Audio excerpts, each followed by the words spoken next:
10 000 vues en 24 heures. C'est lunaire. C'est lunaire, mais c'est la performance en organique. Donc, ce qu'on dit organique, quand je parle organique, c'est en opposition à la pub. Organique, ça veut dire de manière naturelle, avec le SEO. Je ne vais pas rentrer dans la technique, je ne vais pas te saouler avec ça, t'inquiète. Mais sans pub, sans avoir poussé, mis du budget, etc. 10 000 vues en 24 heures sur cette vidéo-là que je te mets avec la petite fiche qui s'affiche. Je te la mettrai peut-être à la fin de la vidéo aussi si tu restes jusqu'à la fin. Juste avec, non pas un mic, non pas un homme et un microphone, mais un homme et une caméra, aussi bien soit-elle. Un homme et une caméra.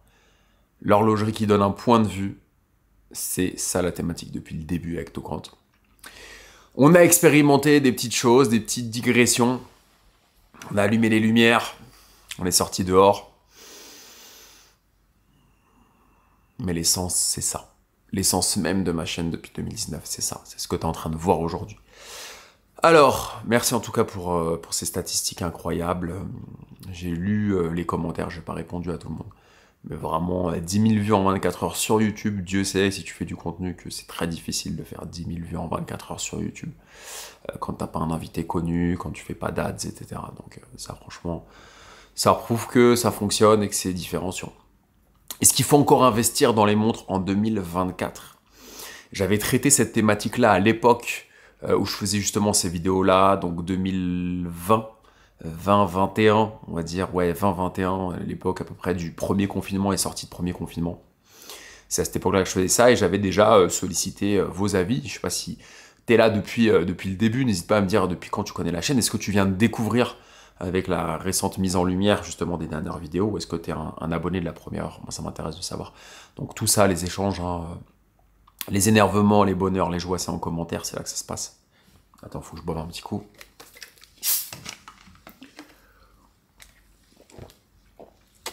On garde tout avec Tocant. J'essaie de faire le moins de montage possible.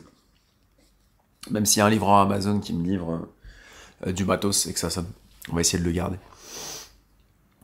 Et du coup, investir dans les montres, bah, est-ce que c'est une bonne chose? Quand tu vois aujourd'hui que cette montre-là, par exemple, tu vois, qui est une de mes montres, hein, qui est une Datejust or acier Wimbledon 41 jubilé cannelé, bah, les prix sur Chrono 24, hein, sur le marché gris, comme on dit. Donc le marché gris, c'est quoi? Le marché gris, c'est en opposition avec le marché retail officiel. Tu peux acheter ta Rolex, par exemple, dans un Rolex Store ou chez un revendeur officiel, un AD. Et après, tu as le marché gris avec des marchands enregistrés professionnellement, la plupart du temps, heureusement, qui revendent des montres de seconde main, donc d'occasion, mais de seconde main. Parfois neuves, hein, de seconde main, qui ne sont pas dans le circuit officiel. Donc forcément, elles sont souvent un peu plus chères, mais pas toujours. Ça dépend de la demande. Donc du coup, pour en revenir à cette montre-là, c'est un exemple qu'on prend dans cette vidéo. Elle vaut à peu près 15 000 €, je pense, aujourd'hui. Moi, je l'avais acheté 14 200 € en janvier, ou février, ou mars, ou mai 2023. Ok? Quelque chose comme ça. Donc il y a un an, un peu plus d'un an. Je l'avais acheté 14 200 €, ce qui est déjà une somme, hein, quand tu fais un virement de 14 200 € pour une montre, et que c'est de l'argent que tu as gagné, hein, dont tu n'as pas hérité. Hein. Je rappelle que la France, c'est 70% d'héritiers sur les top fortune 500 du classement challenge. Donc tu en as beaucoup qui achètent des grosses montres, des grosses pièces, mais en réalité, c'est de l'argent qu'ils n'ont pas gagné. Pourquoi ça fait un petit bruit chelou là? C'est de l'argent qu'ils n'ont pas gagné. Donc moi, c'est de l'argent que j'ai gagné à la sueur des acouphènes, de la prospection et des semelles usées sur le terrain. On s'en fout. Bref. Donc du coup, aujourd'hui, cette montre-là, bah, elle ne vaut pas forcément beaucoup plus cher sur le marché de la seconde main. Quand tu vas sur Chrono 24, ça va être 15, 16, 17 000 parfois, mais je suis pas sûr qu'elle se vende à 17 000. Et en plus, ce qu'il faut savoir, c'est qu'à 17 000, il y a la commission de Chrono 24. Donc en réalité, le vendeur, que ce soit un particulier ou un professionnel, je pense qu'il gagne la même chose que le prix d'achat, voire un peu moins. Je sais plus combien ils prennent Chrono, si tu as l'info, tu peux me le dire. Moi, je suis pas vendeur de montres. Et du coup, on peut se poser la question. On voit aussi que chez Patek, il y a des prix qui ont chuté. Chez Audemars aussi. Chez Rolex, beaucoup. On se souvient, il y a quelques années, il y a 2-3 ans encore, même un peu moins, bah, la Daytona acier, hein, la fameuse 116-500, qui a été remplacée par la 126-500, bah, elle explosait les compteurs. La 116-500, tu pouvais la retrouver à 40, 45 000, alors qu'elle valait 12 400, je crois, prix-retail, il y a 3-4 ans. 12 500. Et on voit qu'aujourd'hui, bah, le prix il est quasiment divisé par 1,5, voire 2. Donc je pense que c'est moins intéressant aujourd'hui d'investir dans ces montres-là. Mais mon éternel optimisme me dit qu'on peut quand même investir dans les montres, mais après dans d'autres marques. Alors on parle beaucoup de Breguet, cette manufacture historique qui a tant apporté à l'horlogerie. Mais Breguet, effectivement, qui n'a pas encore le feu des projecteurs du grand public. On est bien d'accord. Je ne suis pas sûr que ça va être mis en avant parce qu'il y a un point faible aujourd'hui pour moi chez Breguet, et j'en ai parlé dans une vidéo, on en a parlé dans une vidéo récemment, lorsque je suis allé voir les ventes aux enchères avec Arcurial. C'est une très belle vidéo qui dure un peu plus d'1 heure, que je t'invite à regarder d'ailleurs sur la chaîne. Moi, ce que je remontais comme information, c'est que Breguet, ok, c'est mythique, ok, ils sont Place Vendôme, ok, ils ont inventé beaucoup de choses, on leur doit beaucoup, ça c'est indéniable. Par contre, en termes de go-to-market, ce qu'on appelle dans le marketing le go-to-market, c'est-à-dire de parler aux clients, surtout aux jeunes générations, pour moi, le lien se fait difficilement. Une marque, une manufacture horlogère prestigieuse, très prestigieuse comme Breguet, pour moi, elle a du mal, c'est peut-être un positionnement, mais pour moi, elle a du mal à s'adresser à la jeune génération, à l'instar d'un Cartier qui le fait aujourd'hui très bien depuis 1 an, et à l'instar de Rolex qui le fait très bien depuis beaucoup plus qu'1 an, comme tu le sais. Donc pour moi, il faut savoir communiquer auprès de la nouvelle génération. Donc l'investissement dans les montres aujourd'hui, c'est une valeur refuge, c'est un investissement exotique, ok, mais je ne sais pas si c'est réellement très intéressant. Donne-moi ton avis en commentaire. Moi, l'idée de ces vidéos, de cette série de vidéos, c'est d'avoir des réflexions comme ça ensemble, de donner un point de vue. C'est un de mes abonnés, Eric, qui est passé sur la chaîne, qui m'a dit ça. Il m'a dit: ce que j'aime bien, Alex, sur ta chaîne, c'est que tu as un parti pris et un point de vue surtout. Tu donnes ton point de vue. Et c'est vrai que quand tu vas aller voir les créateurs de contenu de montres, bah, parfois ils vont parler d'une montre, ils vont dire bah, elle fait 38 mm, elle est comme ci, elle est comme ça. Ils vont donner leur point de vue sur la montre.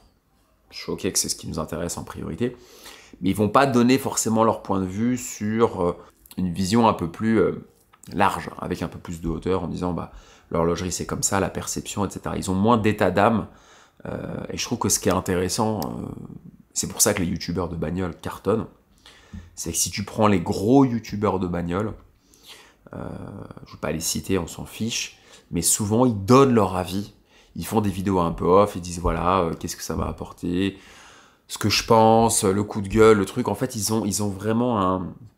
Tu ressens leur personnalité. Et ça, je trouve que le fait de ressentir la personnalité, c'est quelque chose qu'on voit assez peu dans les créateurs de contenu de montres. Je vise personne, bien entendu, c'est pas l'objectif. J'ai plein de copains dans ce game, plein de potes, d'amis, etc. Pas tous, hein, d'ailleurs, mais certains quand même. Et je vise personne, mais je trouve que c'est intéressant. Du coup, investir aujourd'hui, de toute façon, investir, je sais pas dans quoi, là, mi-2024. C'est tellement compliqué. Moi qui ai beaucoup investi dans l'immobilier, je trouve que c'est très compliqué. Les cryptos, j'avais des copains qui arrêtaient pas de me parler des cryptos. Bah, je les entends plus. Hein, quand on va bouffer ensemble des sushis rue des Dames dans le 17e, je les entends plus. Voilà, j'entends plus. Ils sont moins bavards, bizarrement. Je sais pas s'ils ont repris un taf ou... Donc les cryptos, ça s'est un peu cassé la gueule. Je me souviens, j'avais des copains qui me disaient allez, all-in, mets ça là-dedans. Les montres, il y a des marques qui sont intéressantes. Breguet, je pense qu'il faut regarder. Universal Genève, qui a été racheté par Breitling, il faut regarder. Il y a de très jolis modèles. Hein. J'ai eu la chance d'aller suivre l'ouverture d'une magnifique boutique à Bruxelles qui s'appelle Evelyn Concept. J'ai fait une vidéo top aussi, tu peux aller voir sur la chaîne, elle est très récente. Et il y a Universal Genève, Aerocompax, donc une montre d'aviation avec toute son histoire, etc., en or, c'est un peu plus rare en or, il y en a eu moins qu'en acier, surtout pour une montre de pilote, en général elles sont pas en or. Et du coup, bah, c'est intéressant, ça te fait rentrer dans une histoire. Donc je pense que dans le vintage, voilà, pour vraiment appuyer sur le point de la vidéo, je pense que dans le vintage, j'ai un intérêt sur l'investissement. Mais sur l'investissement dans le neuf, je trouve que c'est moins intéressant. Il y a moins de spéculation sur des modèles neufs, sur le gris, qui étaient drivés par trois marques, un Rolex, Audemars et Patek. Et je pense qu'aujourd'hui, avec la bulle qui a un peu explosé sur les cryptos, bah, les gens sont moins intéressés, les opportunistes un peu, les opportunistes un peu de l'horlogerie, qui avaient gagné de l'argent apparemment dans les cryptos. Il y a beaucoup de scams là-dedans, hein, tu sais, moi. Tout ce qui est virtuel, j'y crois pas. Pour moi, ce qui compte, c'est pas quand tu l'as sur ton MetaMask, sur ton wallet, mais quand tu l'as dans la pocket, ou dans la pierre d'ailleurs, ou dans des actions. Mais oui, il faut aller peut-être sur du vintage. Chez Universal Genève, chez Rolex, il y a des très très belles pièces aussi qui prennent de la valeur. Toi, la première série d'Explorer 2, elle est top. Les D-Date, je trouve que ça prend pas vraiment de valeur. Bah, des petites Datejust, les petites Datejust un peu des années 70, effectivement, qui reviennent assez fort, qui valaient 2000 balles il y a encore pas très longtemps, et aujourd'hui on est plus à 4, 5, 6, parfois 7. Donc des modèles précis, mais chez Rolex, il faut faire hyper gaffe parce qu'il y a beaucoup de montres vintage qui sont bidouillées. Le cadran de service, cadran repeint, les aiguilles changées, le bracelet qui va pas. En fait, il y a beaucoup de montres qui sont complètement bidouillées, fait de briques et de broc, et du coup, bah, en réalité, ça n'a pas vraiment d'intérêt ni de valeur. Donc, faut faire gaffe. Mais tout ça pour résumer que l'investissement dans les montres aujourd'hui, moi, j'irai pas forcément dessus. Pour moi, les montres aujourd'hui, là, c'est plutôt une passion, un plaisir. Vous achetez une montre, vous la portez, vous la gardez, vous la transmettez. C'est un jalon. Tu as un enfant qui naît, tu as une promotion, il se passe quelque chose dans ta vie d'assez fort, bah, tu te payes une montre. Mais en termes d'investissement pur, c'est trop technique. Il y a trop de choses aléatoires. Et je pense qu'il y a mieux à faire. Il y a mieux à faire aujourd'hui.